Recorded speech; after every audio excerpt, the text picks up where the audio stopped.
Hello, welcome back, and welcome to our last episode of our series, South Carolina State Park's Journey Towards Integration.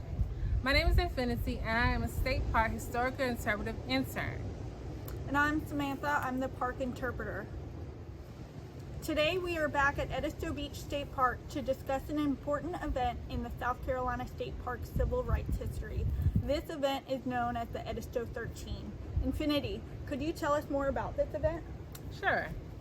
Edisto Beach State Park was closed in 1956 following the decision to avoid public park integration. This park was the first park to close. It would not be until 1963 when the other state parks would close to the public. During the 1960s, there were numerous civil rights efforts taking place throughout the entire South.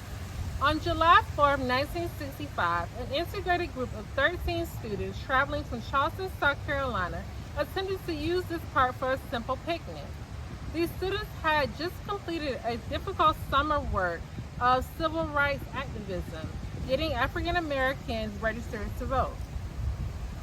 These students were well aware that the beach was closed, but they were avoiding closer beaches such as Folly Beach due to recent cases of violence taking place there.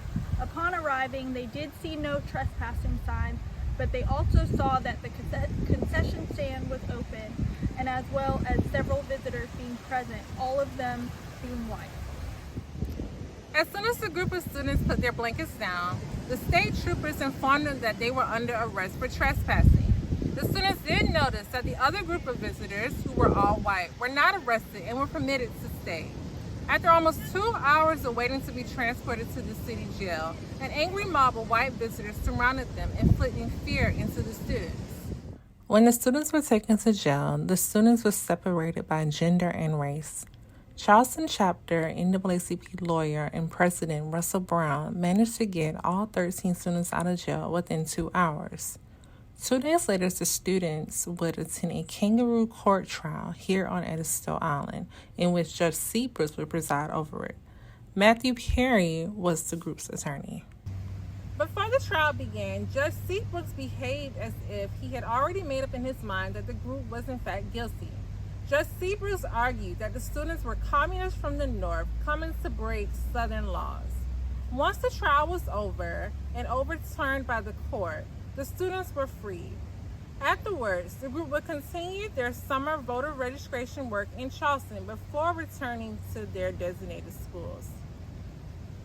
The parks reopened in the year 1966 on a fully integrated basis. Today, because of the courageous people like the Edisto 13, everyone can visit the South Carolina State Parks regardless of race.